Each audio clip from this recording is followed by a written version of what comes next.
누군가보다 우위에 선다는 것은 어떤 묘한 희열을 주는 것이 사실입니다. 그리고 그러한 우위가 계속되다 보면 어느 순간 당연한 것으로 받아들여지게 되고 우월감으로 나타납니다. 즉, 내가 다른 사람보다 위대하다는 느낌을 갖게 되고 주변에서도 그것이 당연하게 받아들여지게 되는 것입니다. 국가의 권력과 문명에 있어서도 그러한 모습이 존재합니다. 우리가 아무리 동양적 가치의 위대함을 주장한다고 해도 분명 문명의 흐름은 서양에서 동양으로 흐르고 있고 지금도 여전히 그러한 흐름은 계속되고 있습니다.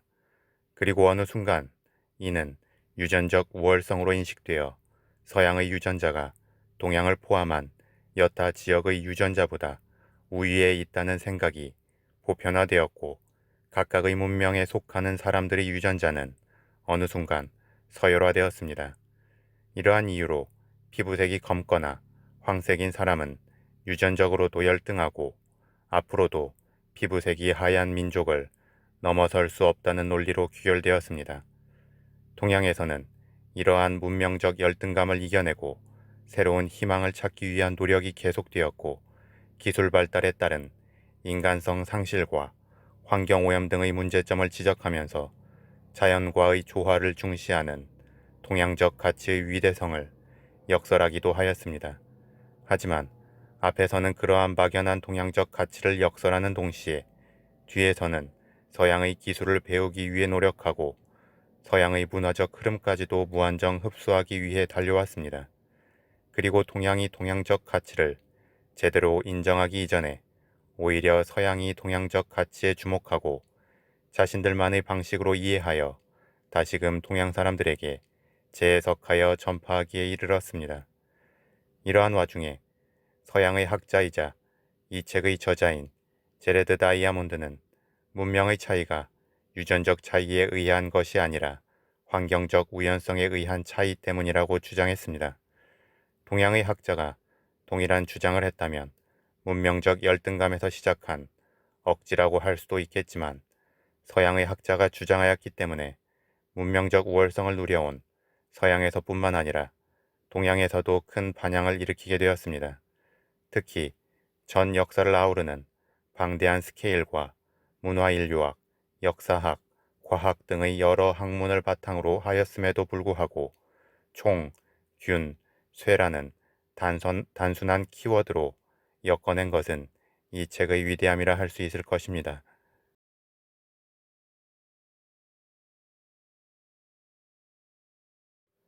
이 책에서 주장하는 첫 번째 시작은 바로 농경과 가축화로 대변됩니다. 즉, 수렵과 채집을 통한 식량 마련과 그것을 위한 이동 생활이 문명의 형성을 어렵게 했다면 농경의 시작과 정주 생활, 그리고 가축의 사육은 문명의 축적을 낳았고 그것은 나아가 조직의 확대와 세분화를 이루었다는 것입니다.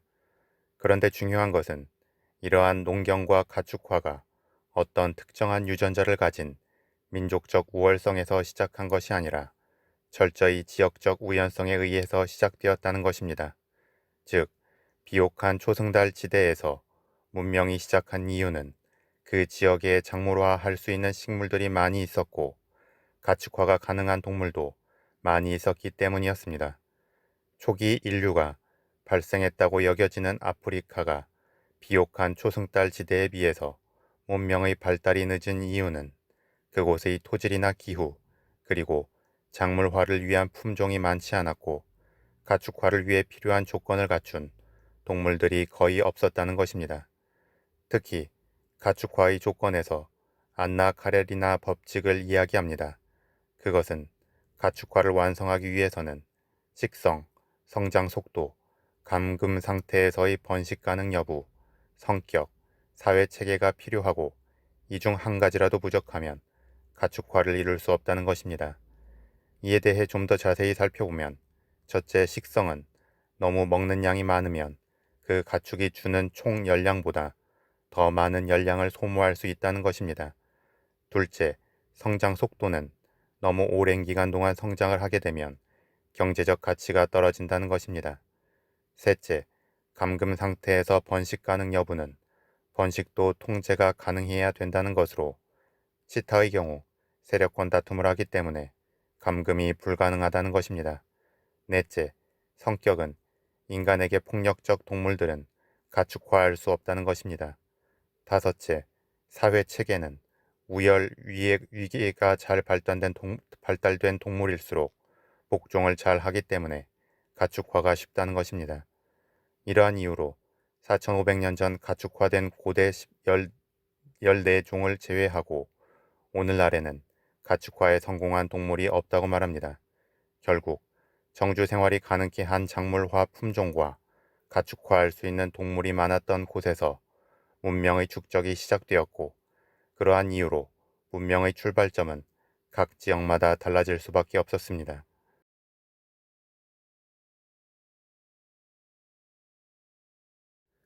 식량의 축적은 이제 하루 벌어서 하루 살아가야 하는 팍팍한 일상에서 벗어날 수 있는 그룹을 만들기 시작했습니다.